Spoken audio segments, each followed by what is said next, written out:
Hello, good afternoon. Welcome to today's webcast. My name is Muhammad Ali. Yes, like the boxer, Muhammad Ali. My friends call me Mo Syed. I'm an immigration attorney here at Offit Kurman in the Washington, D.C. area. Today, we are going to be talking about immigration under a Biden-Harris administration. Super excited to be here with you today. Really happy that several of you have signed up. For those of you who have other friends or colleagues that weren't able to sign up, or if some of you did sign up and are not able to stay through the whole thing, we will be sending out a recording.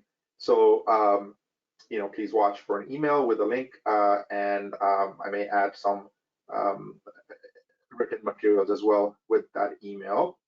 Okay, so big picture topic, as you imagine, we're at a significant transition point. We have a new administration coming in January, and they could not be more diametrically opposed to each other on many issues, but in particular on immigration. So in the next 30-45 minutes, I will try to give you an overview.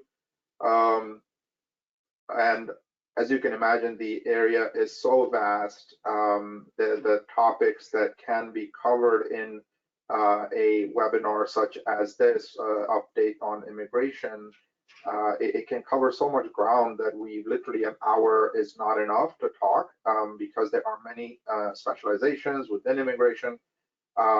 And there's many different angles with which we can look at this issue. So I'm going to limit the discussion to that which is in my expertise area, and what I think is more pressing. Now, certainly, if you have questions that are outside of the topics that I am able to cover today, please email me. Or put questions in the chat box. You will see on the GoToWebinar portal screen, there's a chat box where you can add your questions. So please use that feature.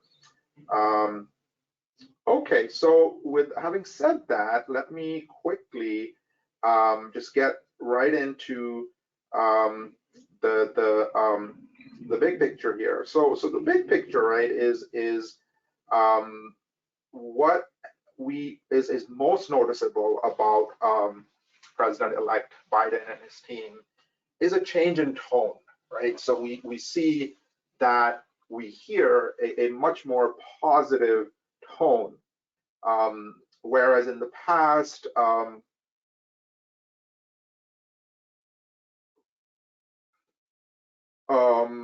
in the past, we have a administration that has restricted immigration and has made statements that are kind of what's the word I'm looking for? It's an openly hostile policy, which is basically as a signature policy of the Trump administration, was to he called immigrants, he called Mexicans rapists and pledged to build a border wall when he launched his campaign. He banned travelers from predominantly Muslim countries, and that was one of the first things they did, and did many things to limit legal immigration, and cut the number of refugees allowed in the country by 80%. So in contrast to that, we have Biden, that he has said that immigration is central to who we are as a nation, and he's noted that most Americans can trace their ancestry to immigrants, and that we are not really in a core sort of battle against immigrants. The core of the fact is that most Americans can't trace their ancestry to immigrants, and the the issue is that we have to deal with priorities need to be set realistically with respect to the COVID-19 crisis, economic recovery, racial justice, and climate change. So that's the Biden message at the high level. If it's any indication, the top immigration advisor right now for Biden is Cecilia Munoz, who was Barack Obama's top immigration advisor, and she's going to be on the transition team.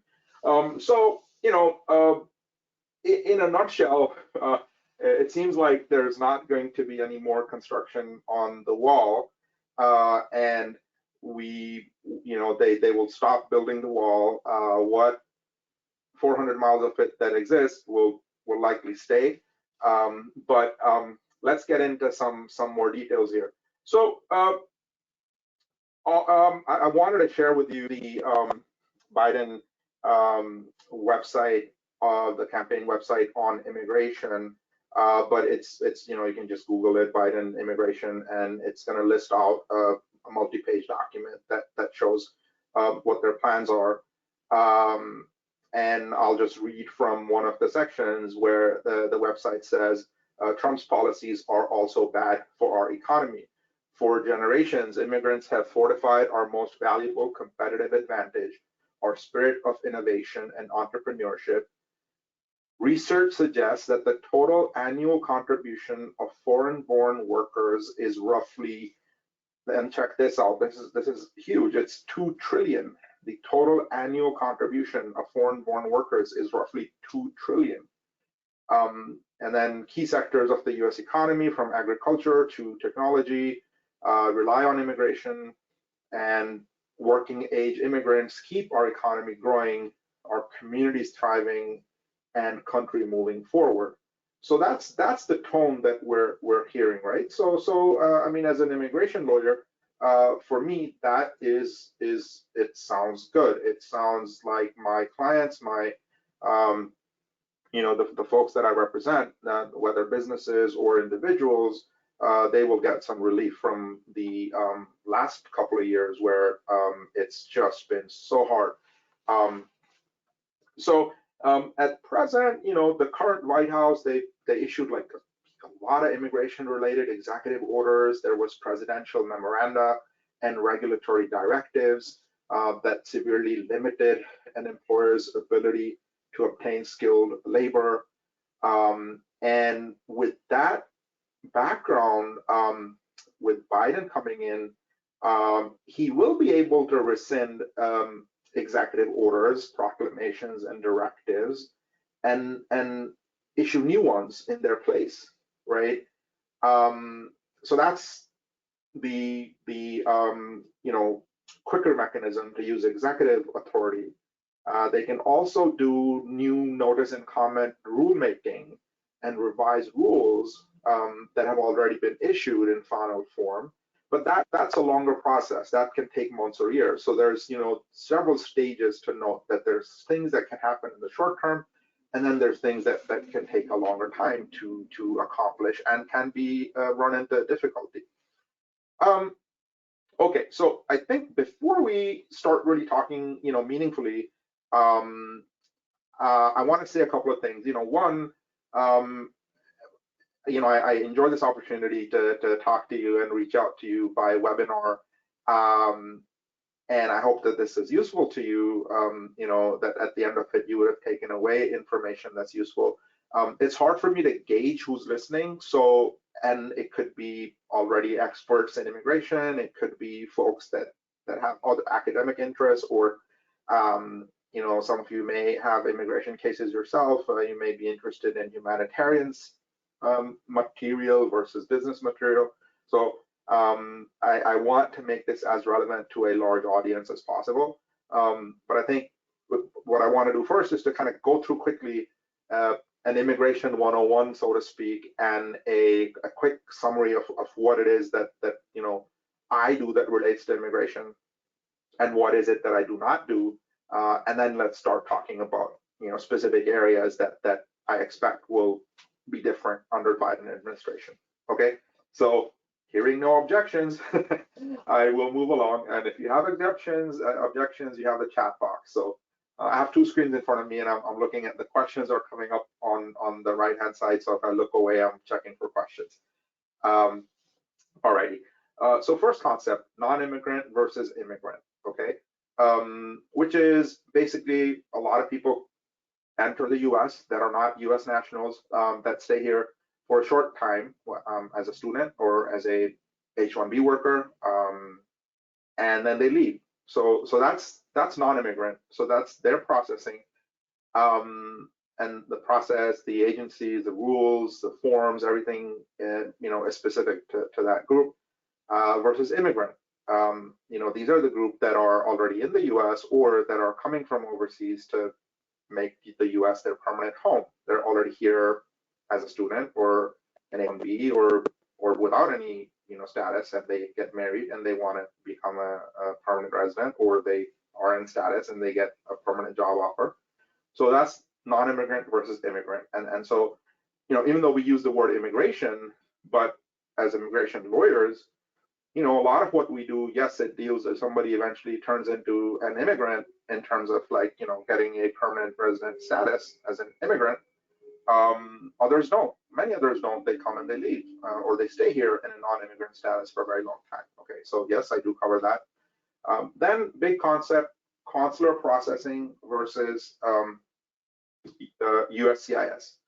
Okay, or agency in country. So the idea there is like a jurisdictional issue, that there are services that are available to those that are already in the U.S. The process for those is different. It's spread out across 50 states and all cities and just jurisdictions. And then there's those who are overseas. Like if somebody now needs to go and renew an H-1B visa, they have to then go outside the country to renew and get a stamp in their passport and come back in. So the idea is that the jurisdiction is spread all over the world, at the consulates and embassies, and then within the U.S. And dealing with each one of these is different for us. And there have been impacts on these in the last 4 years in the prior administration, and we hope there will be positive changes coming through. Okay, so this is categories of different persons, right? So I put the visitors at the top, and I'm just looking at my own list here. The visitors can come in from Europe, from Asia, Africa, anywhere, depending on what country they're from. Some can come in without needing visas, other need visas. It's easier or more difficult based on where you're from, and so we do advise visitors from different countries, or businesses in the US, or families in the US that are expecting visitors and want to help visitors, so that we do advise them on how to make their plans work. Then you have a big category of family, which is spouses, fiancés, parents, siblings, even children. And there's a whole process for families to be united together in the US. Okay, we definitely help people in those cases. A big area of my practice is employment-related benefits, which are the worker visas, like the H-1B visa, the TN visa, E301, all different kinds of work-based visas, and then also diplomatic visas. Especially being in the Washington DC area, we have a lot of World Bank and embassy staff, and those have their own visa categories, the A and the G4, etc. So they have their own unique set of issues. Then there's a broad I-9 compliance practice, which is employers in the US that are required to ensure that their employees have authorization to work, and what documents do they need to look for, what are their penalties for not being super diligent, especially in COVID. There have been some relaxations in the in-person inspection area, and so that's an ongoing area of practice where we do get questions from our clients in the I-9 field. Another big area is investment, and investment is, it could be small investment or large investment. The large investment cases, they are known as the EB-5 cases. They can lead to permanent resident status for the applicants. We're talking at about $900,000 and up for the lower threshold category. And these are the longer term investments, and they take a while to process. But then there's also the smaller, low to mid-size investment. Let's say starting from 100,000 up to, like, could be any size really, $1 million, $500,000, people looking to purchase businesses in the U.S. and own and operate them, and though that's known as the E2 visa that's available to citizens of certain countries, and this can be for a primary investor or a employee. Okay, then we also do multinational business, which is essentially businesses located overseas that are trying to locate in the U.S. So they have functional, let's say, an example, I represented a law firm that was based in the Caribbean, and I helped them set up a New York office and move some staff to the U.S., and that was a intercompany transfer known as an L1A visa. And those types of clients also can get a permanent resident card based on that same kind of status. And some of that activity had been limited in the prior administration because, especially after the COVID bans, the LH visas were restricted. They weren't issuing them, and so it's become hard. And same thing with a few other visa categories.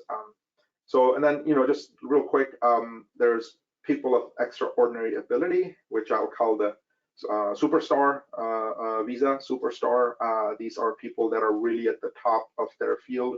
I've done a few of these. An interesting recent one was a Olympic swimmer that turned after swimming became a anti-doping scientist in sports, and so she was able to get the EB-1, which is a quicker way to get a green card for many people.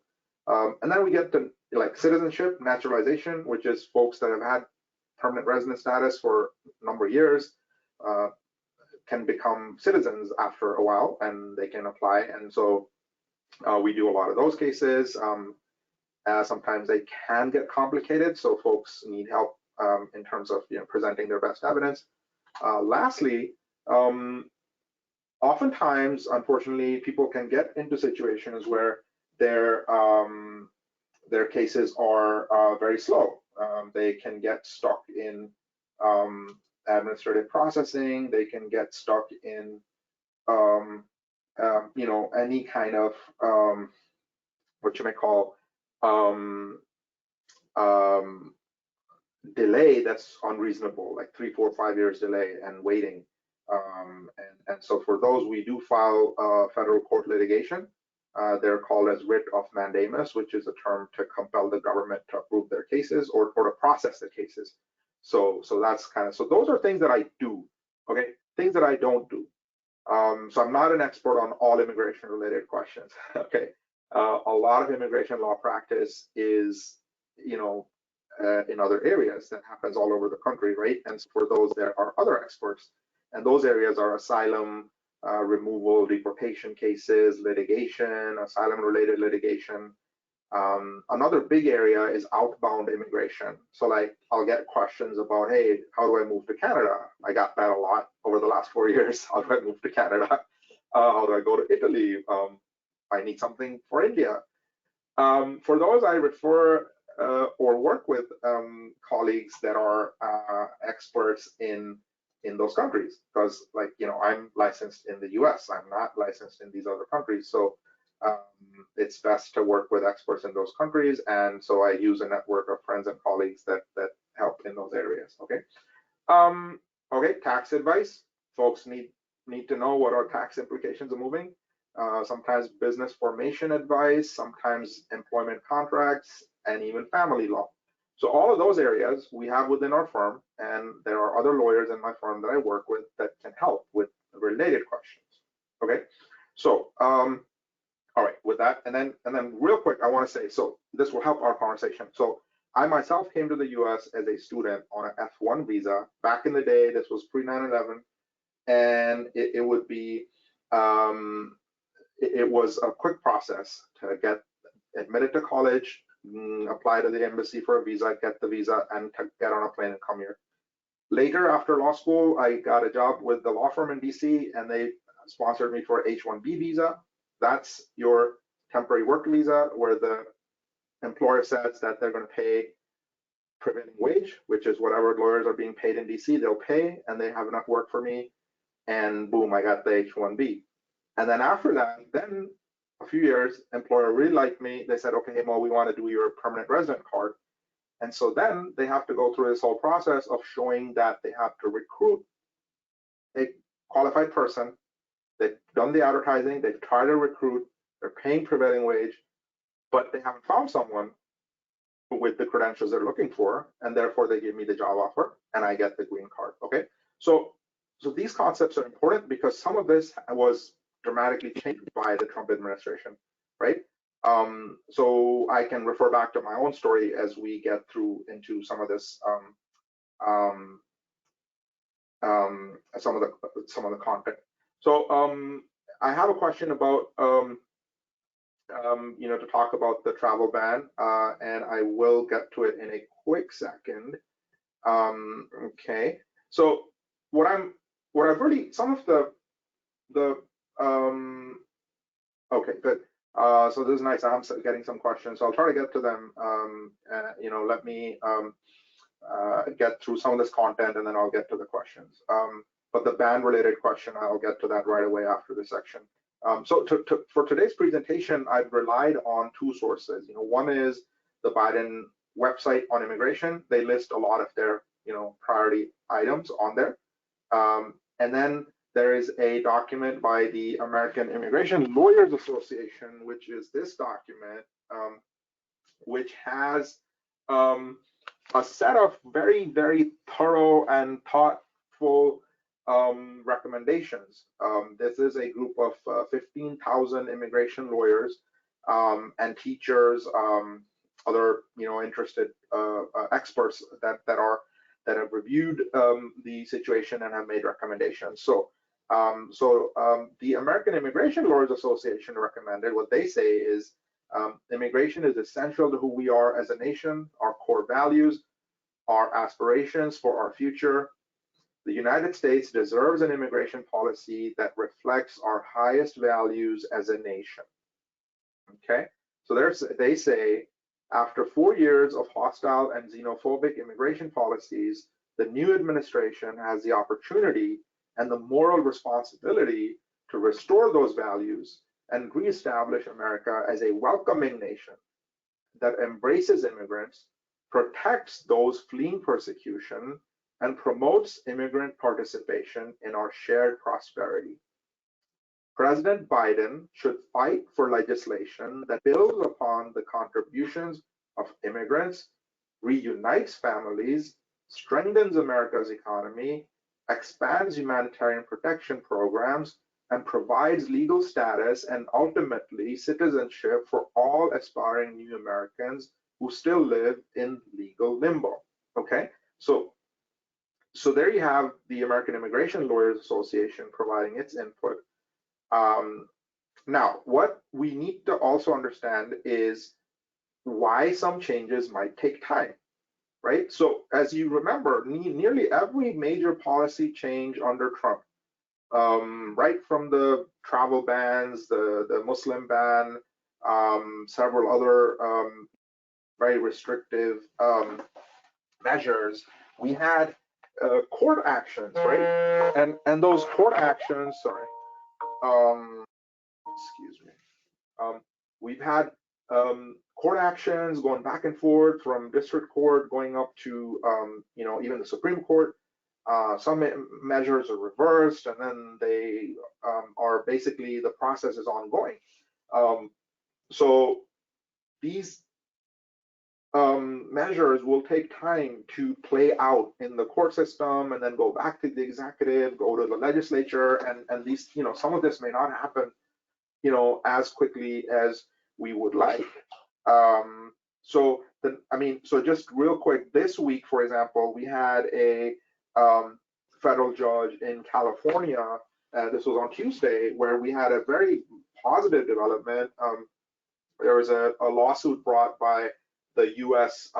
The Chamber of Commerce, essentially challenging the administration's new rules, some rules that impacted H-1B cases in part, and what the government had done was made, like I mentioned, earlier for the H-1B case, my employer in the past had to prove that they were paying prevailing wage, and so the way they calculate prevailing wage, the government essentially just threw out the prior well-established models to introduce a new model of prevailing wage calculation that very artificially made the claim that the prevailing wages are very depressed.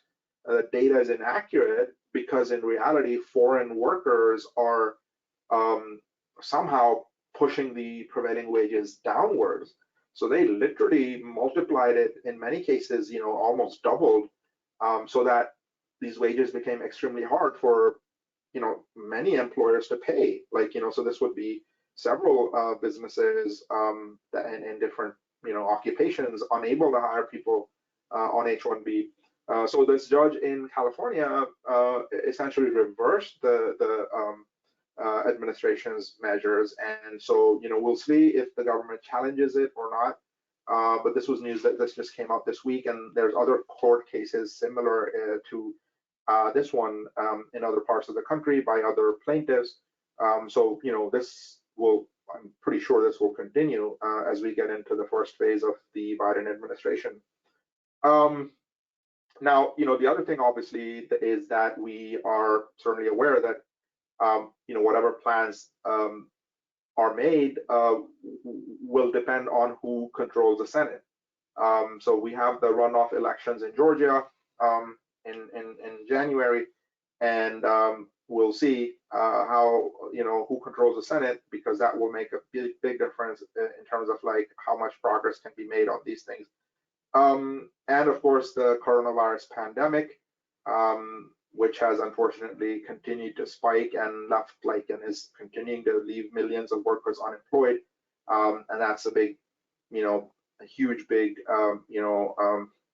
factor that's going to impact what we see.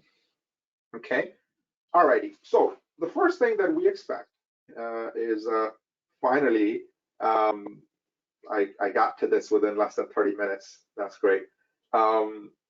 The first thing that we expect to be changed is the bans will go away, right? So the president has, Joe Biden has announced that intention to terminate the termination or rescission, and it's a long list. So we have basically the Muslim ban, which is called as such because there's largely Muslim dominant countries that are essentially just not allowed to travel from, permanent residents from those countries can travel, but other than that, no one else is really allowed to travel to the US. And these are older bans, right? These are older before COVID. The refugee ban, the asylum ban, there's some people call it the pregnancy ban, which relates to the whole idea of like birth tourism, the health insurance ban, the public charge regulation, and the COVID-19 bans, which are more recent, which are, there's too many to really get into in a lot of detail, but essentially, there's health and safety concerns, people traveling from hotspots, essentially Europe, Brazil, India, several, countries that are COVID or perceived to be COVID hotspots. There's quarantines and bans. And then there are the unemployment related bans that came out at the same time with the idea that due to high unemployment in the US, we are not allowing new foreign workers to come in. So the L and J1 were part of a ban, and then there was a series of like exemptions that one could argue based on national interest and showing essential worker. So that's the good news. So I mean I can say with some confidence that we will see these thrown out, if not in totality, but I mean that's certainly a big part of the incoming administration's priorities.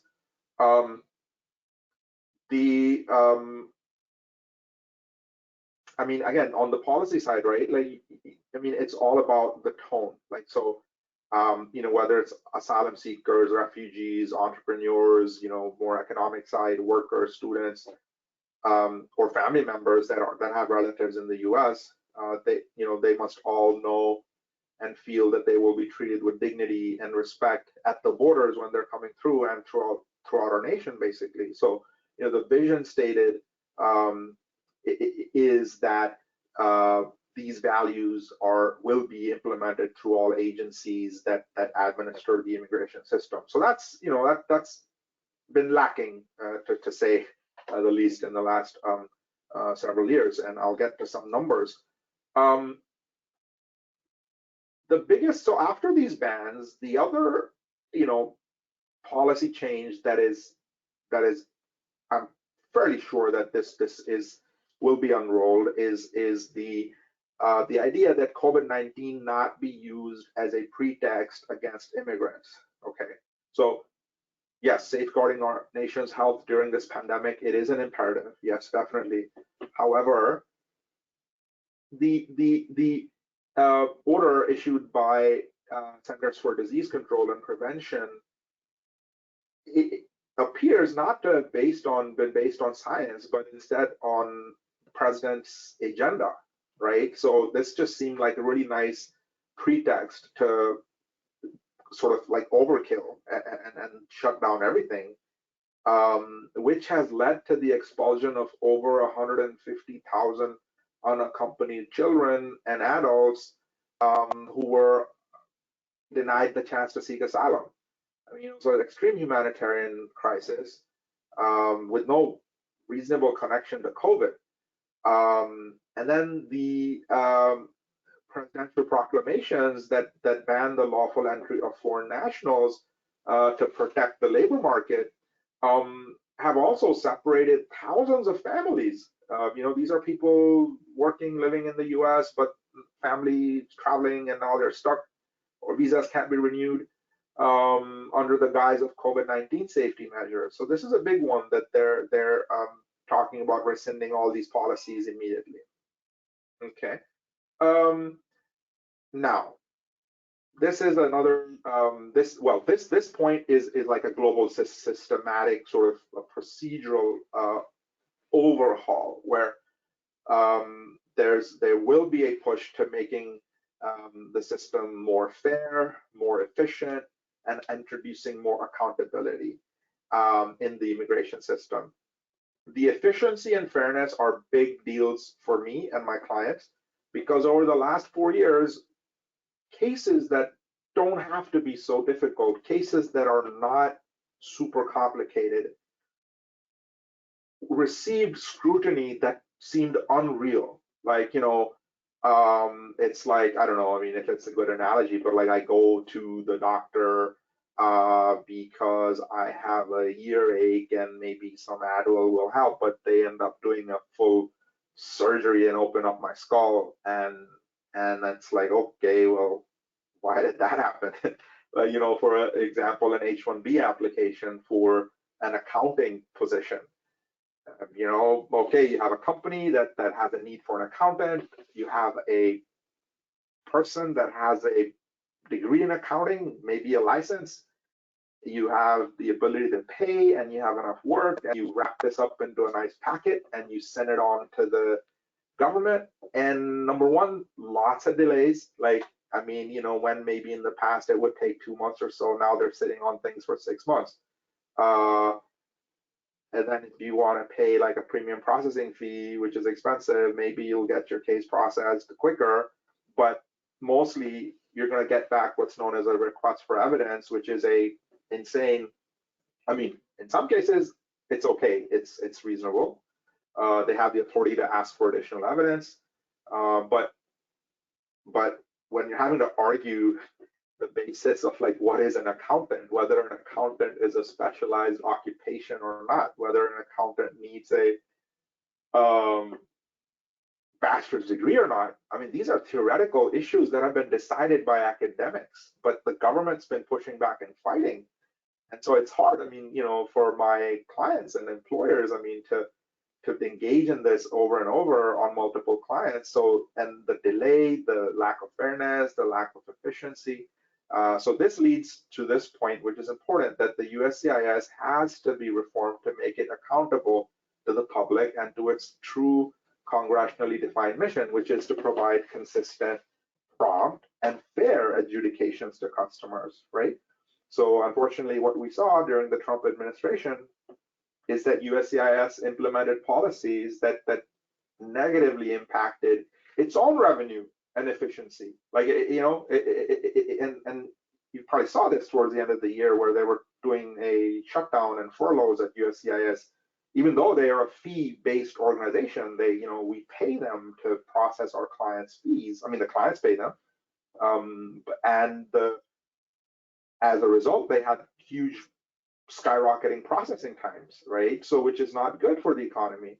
The data from USCIS shows that average processing time for petitions and applications filed with the agency increased 101%, 101% during fiscal years 2014 through 2019. And check this out, the backlog of cases grew from about 500,000 from 2014, sorry, to over 2.4 million as of February 2020. I mean, wow, that's, you know, what, fivefold?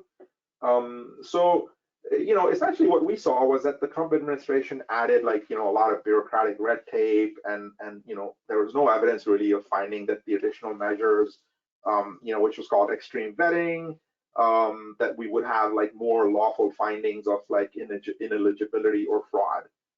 You know, there's just no evidence of that. And then you know, what we feel is that we've had like a transformation of the agency, which I call the agency I refer to as the USCIS, which is the benefit granting agency. It's being transformed to operate more like an enforcement agency rather than a benefit adjudication agency. And you know, the problem of that is that you're taking resources away and draining them and harming American families and businesses that are dependent upon that, right? So this is being taken very seriously, and that's why there will be a push. Now, how they do it, how they roll it out, it's not easy. It's a big job, but that is on the menu. It's one of the top you know, statements regarding what the hope is to update or revise or reform the immigration system.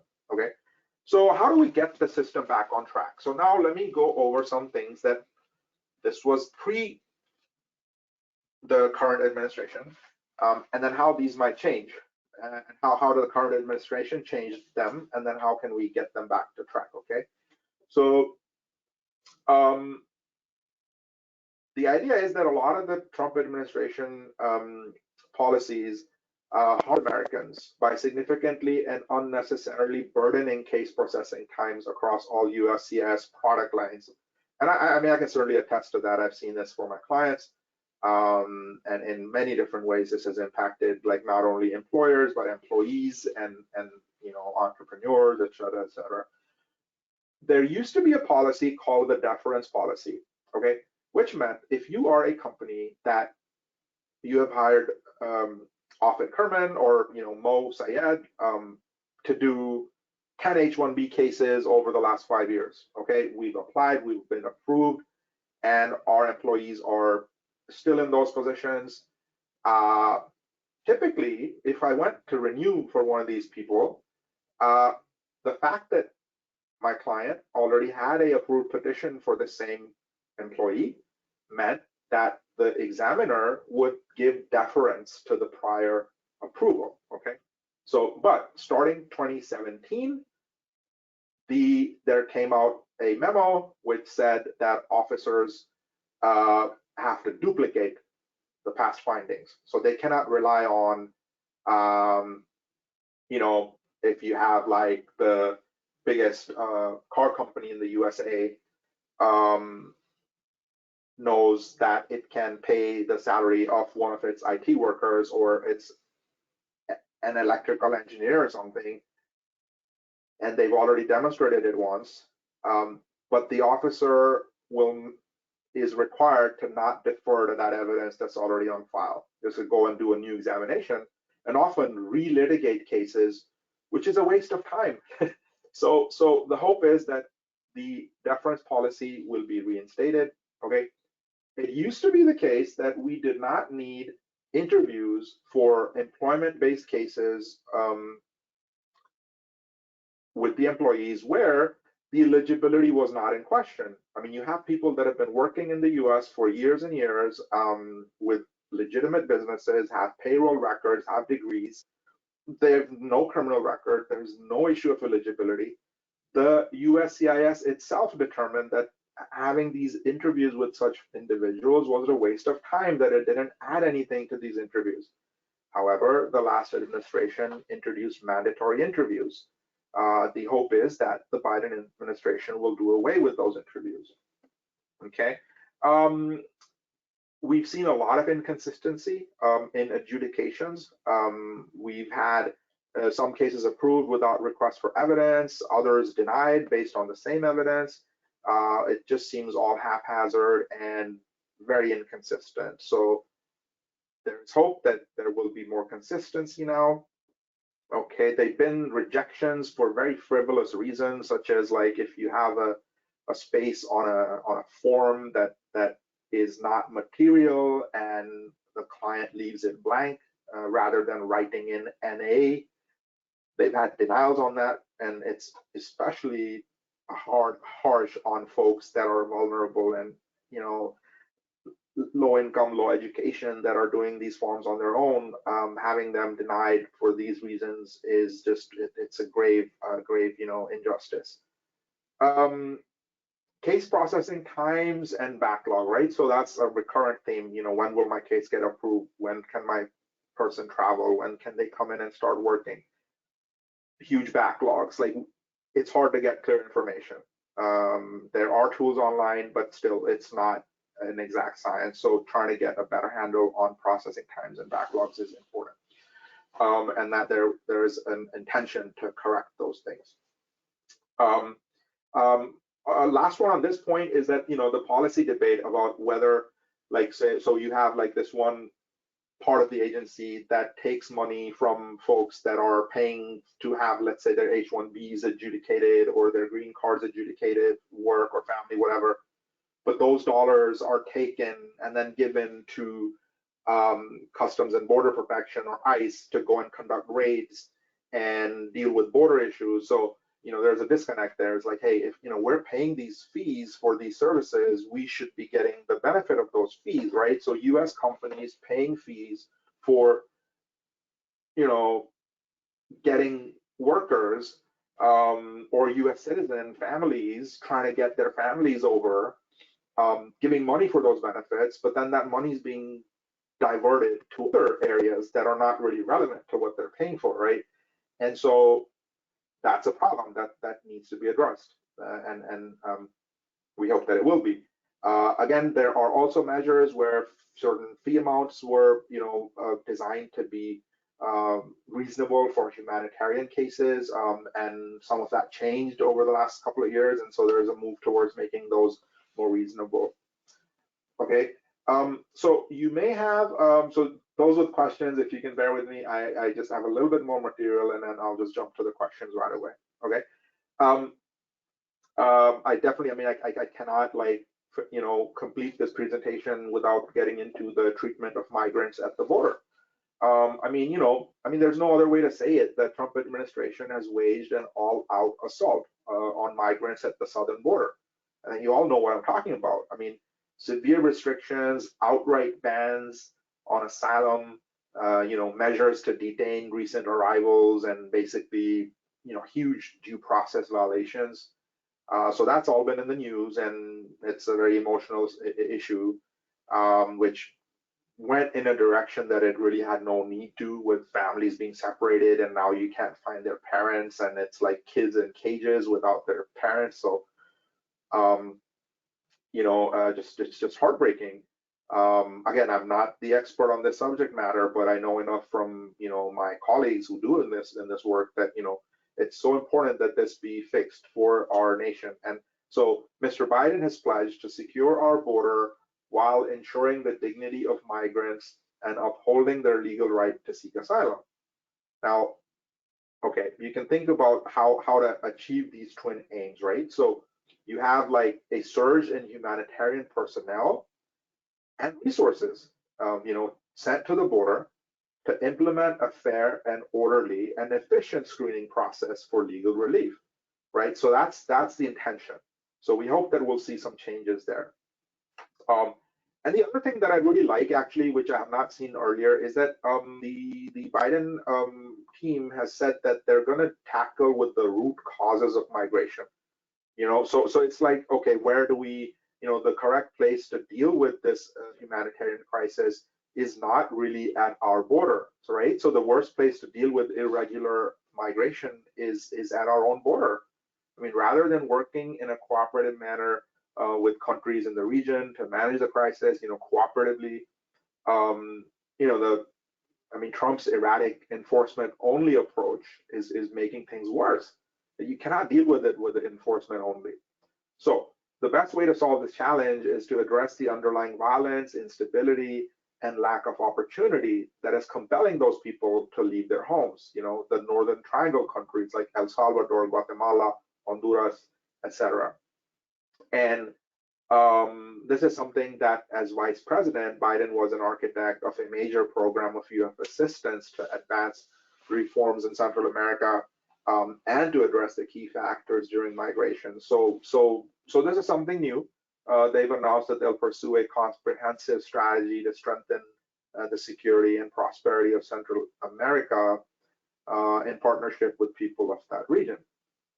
Okay. So I know that in my topic description for today, we have a few other topics that I want to get to. And what I'll do is I'll jump. I have undocumented people and other with deep ties to America. So there is hope that, which is the DACA provisions, where those children who came, with their parents when they were very young as minors, they are the deferred action for childhood arrivals. Biden has announced intention to fully reinstate DACA. So we'll see. This has been the subject of some court cases, but at least the initial announcements seem favorable. Now I have. So my area, right, is the business and employment area. So I want to spend maybe 10 minutes or maybe 7 minutes on employment-based and family-based visa programs. Okay. One of the areas is that when you apply for a benefit, for a permanent resident benefit through employment, your processing takes a very long time, and in that time, you need a work permit to keep working. Those have been taking a very long time, to the point where people just leave. So there's a push towards speeding those up, maybe even having premium processing for those. Okay. There is talk about giving relief to folks that are in immigrant visa backlogs, and the details of it will be announced. So right now there's the total number of employment-based visas is which is the employment-based permanent resident visas, is capped at 140,000. So every year 140,000 employment-based permanent resident visas are issued. Okay. And you have per country limitations to keep the process fair, because you have huge countries like India and China with huge populations. So, but then they suffer a lot of backlog. So Biden has announced that there's going to be some push towards increasing that number, and then also making a mechanism to temporarily reduce these visas when there's high unemployment in the US. And then also have a provision to make exceptions for PhD students of STEM fields that are poised to make important contributions to the economy, etc. There's also talk of a new visa category for cities and counties to petition for higher levels of immigrants. So that's a very new concept, a very decentralized system. And then there are rules that are designed, I mean, to protect both American and foreign workers alike. Okay, so the idea is to stop exploitation of workers, whether they're American or foreign. Okay. Let me just quickly see. In our time left, I want to just cover a few quick things. Yeah, so I mean, the top, like, on the business and employment side, there is intent to promote fair wages for U.S. and foreign workers. You know, introduce uniformity in the process.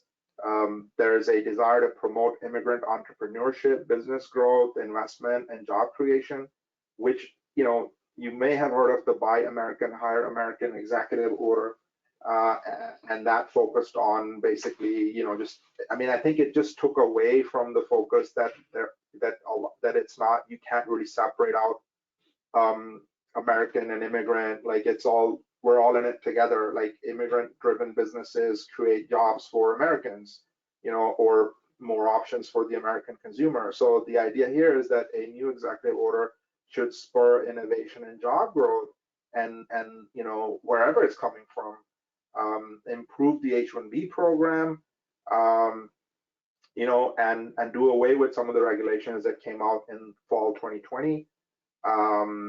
There's also a, you know, improvement of the H-2B and the EB-5 programs that's being discussed.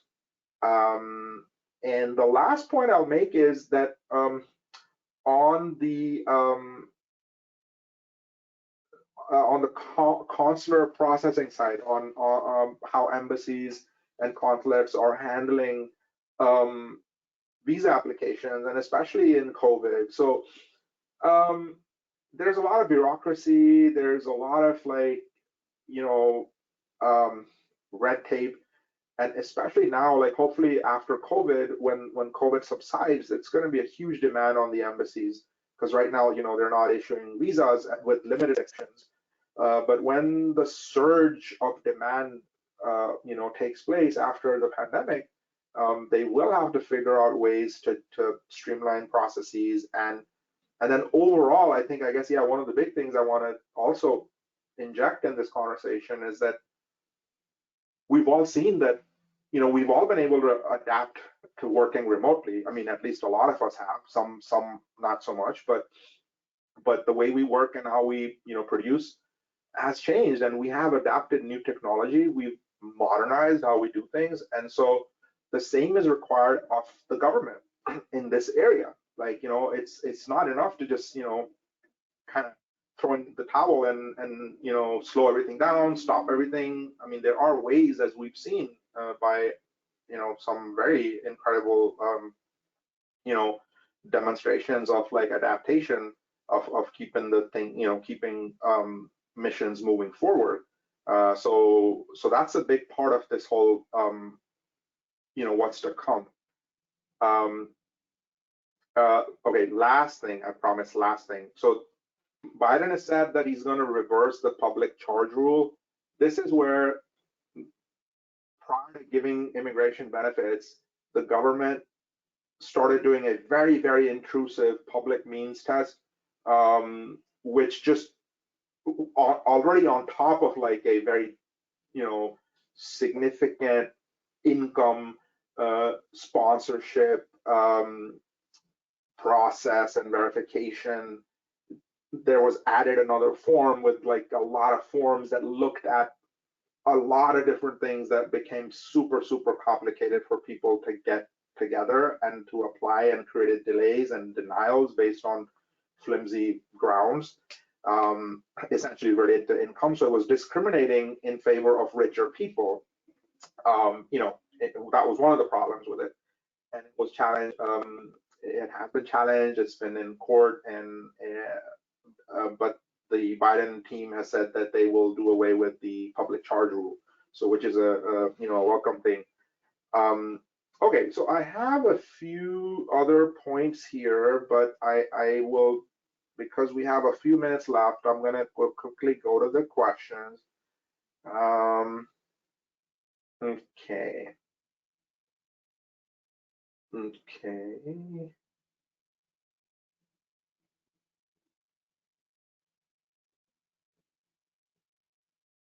Okay. I mean, so some of these, like, I can definitely talk offline. They're more of a individual specific, but how complicated is a non-work, non-business immigration visa for a spouse? If a U.S. citizen married to a U.S. Non-U.S. citizen, how complicated and how long? So I mean, a spouse visa, a U.S. citizen that is married to a non-U.S. citizen. There's two ways of doing it. One is if this person is already in the U.S., then it's a different process. And if they're living overseas in another country, if the U.S. citizen is in the U.S. and the foreign spouse is in another country, it's a different process. But it's doable. I think the processing overseas, it is subject to some of these embassy closures due to COVID. So if there is a possibility to process it within the U.S., if they're already in the U.S., that will happen quicker. However, family of U.S. citizens, spouses of U.S. citizens are part of an exemption from the ban. So, I mean, I don't think it should take more than a year, but sometimes it takes longer. But please email me separately. I mean, you file like a form initially. The U.S. citizen files a form, and then the spouse files some forms, and then the whole thing happens. So it doesn't sound, from what you described, doesn't sound like a complicated case. Okay. Another question is about Iranians applying for investment-based green card. So interestingly, the EB-5 program, it welcomes all nationalities. So if you have the 900,000 or the $1.85 million, you can apply. Now, the issue is that it takes 2 years or so before the green card goes to the consular processing. So now certainly, yes, there is the ban on the travel ban, the Muslim ban that Iran is part of. So I would be very hopeful that EB-5 from Iran would be permitted. So that's at least my hope and expectation. But I mean, obviously can't say for sure, but yeah, please contact me offline and I'd be happy to help you on that. I have another question. Our company is currently sponsoring an employee for his H-1B. Is there a max number of times the H-1B can be renewed before moving on to a green card process? So that's a great question. Okay, so basic rule is that the first H-1B is given for 3 years. Okay. At the end of the 3 years, you can renew it for another 3 years. Okay, for a 6-year max. Now, if they have at that point a green card 485, I mean, I'm just using a technical term. I won't be able to really fully, in the time it's hard to explain more, but as long as they have like a pending work-based permanent resident application within certain specifications, they can then keep renewing indefinitely until that green card is approved. And that's known as a 7th-year extension, right? Now, for some folks, it won't matter as much, but for India and China, it matters a lot because their processing times are so long, right? So their ability to switch from an H to a green card it takes a long time. But I would say 6 years max, and then you need to have. I would say don't wait till the end of those 6 years to start thinking about the green card because the green card itself takes time to prepare and get in the pipeline, right? So, but I would certainly say if you're anywhere close to the 3-year mark, then start thinking about the green card process if you're interested in that. Okay, one more question.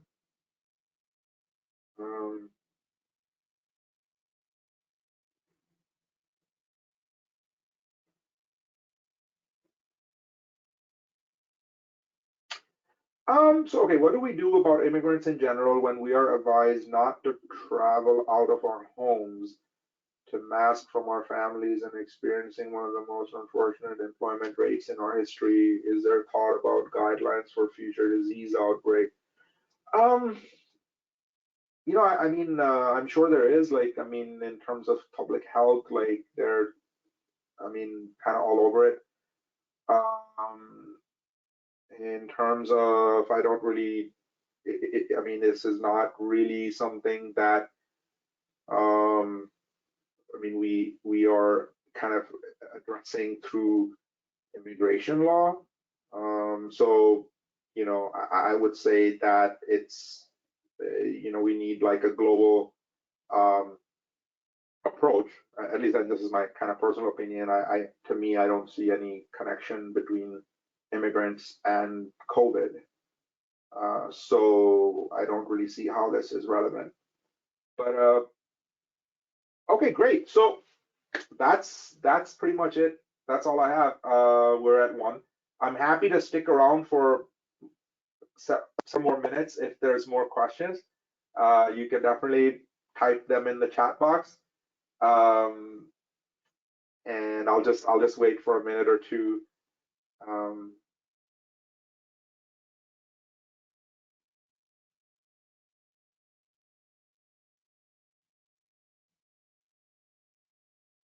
Okay. All right. So I think that there are no further questions. So with that, I want to thank you for joining our program today. Would love your feedback, you know, positive, negative, ideas for future seminars, and we'll be sending you an email with some of the recording. And I really appreciate you know, you guys joining in. Oh, we got a quick question. Any changes to naturalization? So the question is, are there any changes to naturalization? That's a good question. Not, I mean, so there wasn't much really that was, you know, changed. I mean, I haven't seen much change over the last several years. What I think is you know, we may have like some speeding up. Like we had delays, like which were really just kind of because of the COVID related shutdowns. But overall, naturalization didn't really change that much from its historical trends. So I do think that as things start to open up, hopefully COVID rates decline, and perhaps if there's like a reorientation of resources, then we will, you know, see some speed up on naturalization. So yeah, thanks for asking. Okay, great. Well, if there's no more questions, thank you so much for joining, and that's it. That's it from us. Take care. I hope all of you are very safe holiday. You know, happy holidays, and you know, hope that we'll have more of these webinars and then maybe in person after COVID. All right, bye bye.